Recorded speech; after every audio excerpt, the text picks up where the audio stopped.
one of the memories I have where I knew I had been tested was in the early days of Rap Coalition. I was really struggling financially, and it was hard to come by money. And I remember Suge Knight from Death Row loved what I was doing, and he FedExed me 30 grand in cash.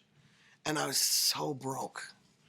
And I remember opening that FedEx packet and being like, oh my God, because I could pay my rent for it felt like forever with that money. And I really needed it. But because Rap Coalition was very altruistic and very artist friendly, I knew I couldn't accept the money from a record label, especially one as new as Death Row. They weren't really, they hadn't really been tested. I didn't know if they were artist friendly or not. And, very early on, it's kind of a level playing field. You never know who's going to rise out of the smoke and who's not. And I had to send the money back. And up until that point, I always knew in my head that if I was tested, that's what I would do. And I can't remember the exact circumstance. I want to even tell you that I couldn't pay rent that month. And that money would have gone really, really, really far and saved me a whole lot of stress. And I remember feeling physical pain sending it back, but I knew that it was the right thing to do and I knew I had to. Well, he sent it back to me again. And in fact, I think he had Kevin Black send it to me the second time, because he and I were friendly. It was sort of like, it's okay. It's coming from your boy. It's not just coming from somebody who's talking about we need a union for artists. And I'm sure he meant it in the most respectful way because he loved what I was doing at Rap Coalition, but I could never take money from a label. Like, imagine taking money from a label and then 6 months later or a year later or even 5 years later, you've got to turn around and pull an artist off of that label. Like, there's just no way you can do that. So even when the money came the second time, I turned it around and sent it back. And I was really proud of myself because you always think that you're going to do the right thing, but you never really know until you're tested. And that was the moment that tested me. And I did the right thing, and I feel great about that, even all these years later. And if you don't know who Kevin Black is, Kevin was the head of promotions for Death Row Records. He was also the second employee at Death Row. He was there when it was called Death. Starting any company is challenging, but starting a company in hip hop back in the early 90s, I mean, hip hop itself was only maybe, 10 years old at that point in time, or 12 years old. So it was a very new genre. It was not accepted at all by the mainstream or by record labels. We were like the bastard stepchild. And people in the music industry were coming into hip hop really just to rape and pillage. Like, oh, we can make some quick one-hit wonder money over here. Okay, let's step in, make it real quick, and then we'll go do some real music. That was kind of the attitude back then. And, here I am starting a not-for-profit organization. I brought money in with me. It wasn't enough to really sustain. And one of the things that nobody ever talks about in the music business, even to this day, is it's really hard to make money in the music industry. I mean, it's really hard. You're always looking for clients. You're always, and I mean everybody, not just me, always looking for clients, always trying to find clients that will pay. They'll hire you, but can you get past the first month? And if you get past the first month, can you get past the second month? It's an industry where people don't really pay their bills, so it's challenging. There's very few of us that have lasted this long. I hit 30 years in the music business this year, and I'm dumbfounded. I never thought I would be in this for 30 years. I thought maybe I would do it for 5 years and be out. But it took me 6 years to start making money, like even to have income in the music industry. Then it took me 10 years to make enough money to really support myself just in music. And then it's taken me, it was around my 25th year when I got to the point that I could buy like a 6 Series BMW. I was 54 years old before I bought a house, I've got $1,000 sneakers on right now. I couldn't do that until this past year. So nobody ever talks about like how long it takes to make money in music or the struggle. And part of that like is my choice, right? I always knew that I was never going to become a millionaire in the music industry because I wasn't willing to do the one thing you have to do in order to get wealthy, and that's take ownership of somebody else's art. That's not to say that I have a problem if somebody else does it. Like, I don't mind if everybody in this room owns somebody else's publishing or their masters. I have no problem with that. I just can't do it. I'm not comfortable with me owning somebody else's art form. So I learned early on that I would have to figure out other ways to make money. And I discovered real estate and flipping houses pretty early on. So in 2003, I was living in Memphis. I had just moved out of New York because it was just so friggin' expensive to be in New York. And it was sort of like a little downtime for me. I had just come off of doing um, uh, working with Eminem, Cash Money, David Banner, and then I just wanted to be someplace where I could just kind of take it easy for a minute, like a little rest, if you will. So I was in Memphis for 3 years, and I was still doing music full time, but I had learned how to flip houses. And I started making money flipping houses. And the great thing about having a second income, and I always had a second income in music. I always had like music, which was like more than a full-time job.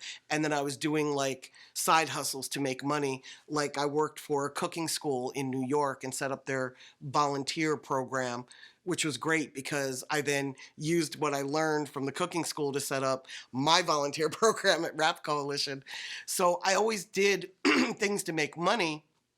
But the great thing about real estate for me, and I've made more money in real estate than I have in music. The great thing about real estate for me is that because it gave me a somewhat steady income, I could choose clients based on who I felt that I could really help.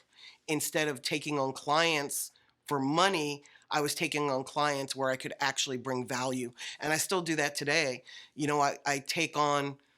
I take on maybe 3 to 5 new clients a year, and I'm really selective because, like, I'm at a point in my career now where people come at me left and right. But if I can't bring value, I don't I don't want to ding my reputation over something as stupid as money. Not to say that money's stupid. We need it to live, but I've never been a slave to money. I'm never going to be a slave to money. Money to me is a tool. It's fluid. And once you learn that, it makes life so much easier. I got into real estate in 2003. I started Rap Coalition in 1992. So it took me 11 years of struggling to say, hey, why am I struggling? I probably should have done it sooner, but I lived in New York and I couldn't afford to flip real estate in New York.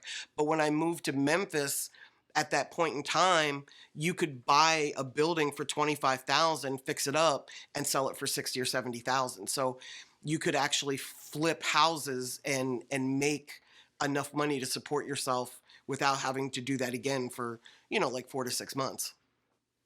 For me, it's always been relatively easy to have a positive mind state, right? I know a lot of people get really frustrated in music because their needs aren't getting met, but I've always had the same goal, and that was to help artists. So even when times were tough and there were many times where I couldn't pay my rent and I had to go and I wasn't willing to, like, do something illegal to make money. So I would have to go and get a job or, do something like a side hustle in order to make money. And for me, the goal was always to advocate for artists and help artists. And that was always my focus. So because I was always able to do what my goal was, I never really became disgruntled or, like the angry rapper. I never really resented or got bitter about anything that I did. It's funny. We were talking earlier about Eminem, and we were talking about how many people it took to get him to the point where Aftermath and Interscope signed him. And so many people along that path are so disgruntled because they feel like they played a bigger role than they've been acknowledged for.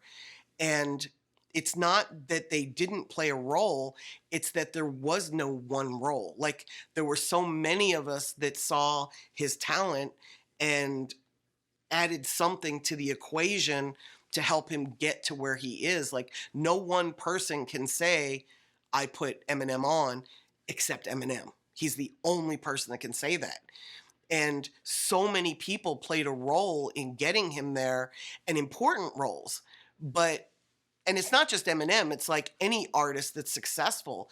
There's a lot of people that got that person to that point. You know, it's almost like, I equate it to, you know, back in the day when there were no fire trucks and somebody's house caught on fire and humans would form a line, right? And they would pass, somebody would dip the bucket in the well and pass it to the next guy, who'd pass it to the next guy, who'd pass it to the next guy. And it would go along this line until that person closest to the fire would throw it on and then pass the empty bucket back. And the buckets would just keep coming. And that's how they put out fires, right? Well, the one guy closest to the fire couldn't turn around and say, I put out that fire by myself, because he didn't. There was a line of people that passed that bucket along.